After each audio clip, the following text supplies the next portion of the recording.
Your Excellencies, please take your seats.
Your Excellencies, please take your seats. We are about to begin.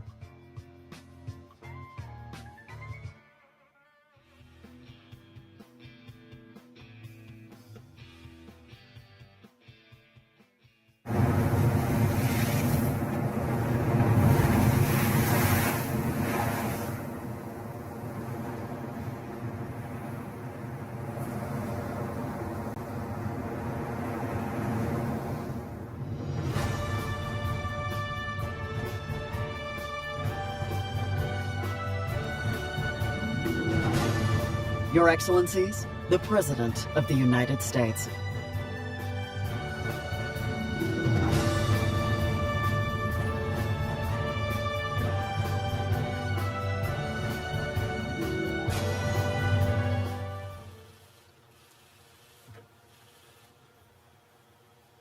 Is this on? Yes, it is. Well, good afternoon, everyone. I was waiting out there for the tide to subside. Welcome to our first APEC leader session. I really appreciate the fact you're all here, and thank you. And I hope the city's been good to you. And earlier this morning, I spoke at the CEO Summit, and I said that our world stands at an inflection point. A point where the decisions we make now are going to determine the course of the world, not just a few of our countries, for the next several decades of consequence. Nowhere is that more true than when it comes to climate. Every economy around this table faces this challenge, every one of us. And as I've said before, it's the only existential threat to humanity.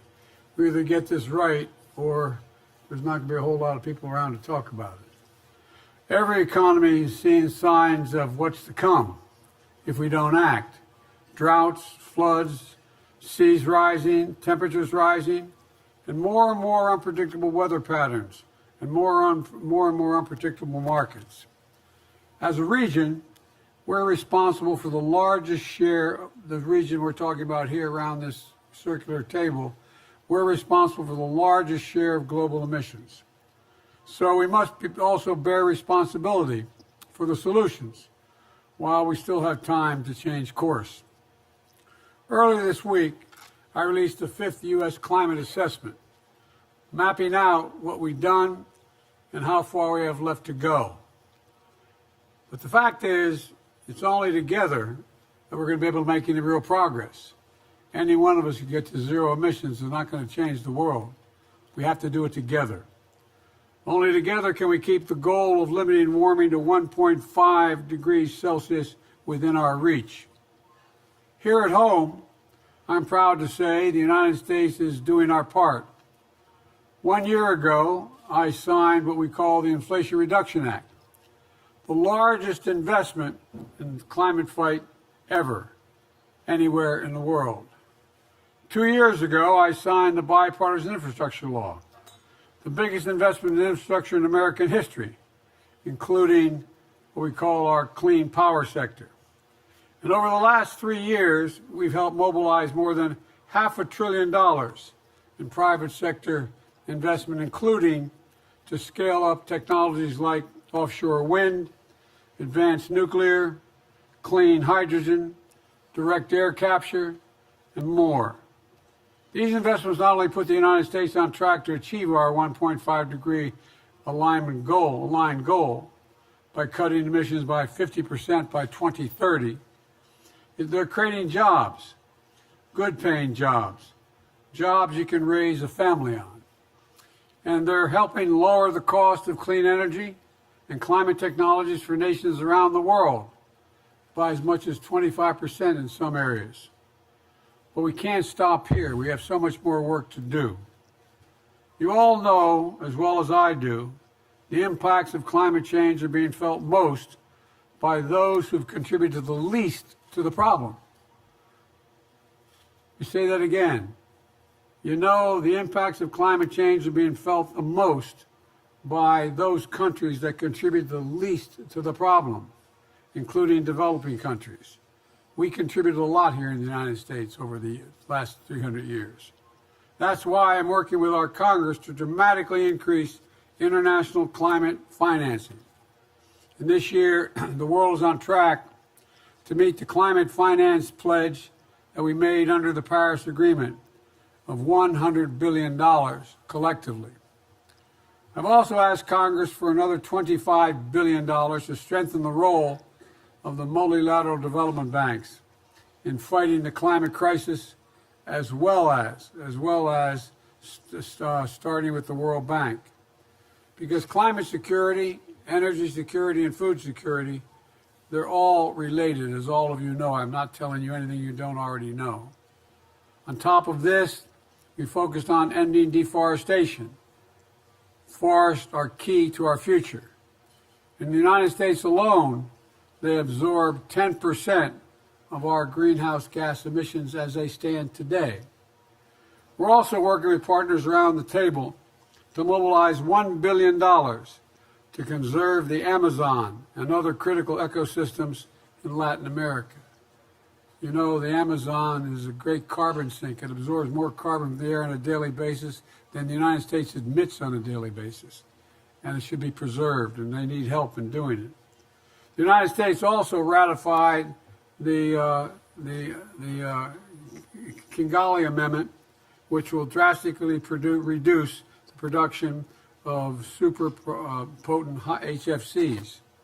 And finally, the Global Methane Pledge we launched 2 years ago together with just 7 other countries in the European Union has grown to include 150 countries. And here at home, the United States is turning this pledge into progress. We're investing more than $20 billion in methane mitigation to do things like plugging leaks throughout our oil and gas sectors. All told, in 2023, these steps, if finalized, will reduce methane emissions from covered sources by 87% below the 2005 levels. I encourage everyone around this table to also take strong national actions, because as I said earlier, it will take all of us to meet this moment. With the right commitments from every economy here, we can limit warming. We can build new energy futures and leave no one behind. And we can turn this moment into from great peril into a moment of great possibility. And the moment where we stood together to protect our people and preserve our planet for future generations, that's the moment we're at right now. That's the chance we have. That's what this session is all about. I'm looking forward to hearing directly from each of you about your climate needs and priorities, what help you may need as well. I'm looking forward to finding new ways to maximize our impact. And now I'd ask the press to depart, which will only take about 2 minutes, I'm sure. Now, we'll ask the press to depart, and I'm going to turn it over to Secretary Kerry, my special envoy on climate, so we can get that conversation going. And thank you. At this time, we please ask the press to quietly depart.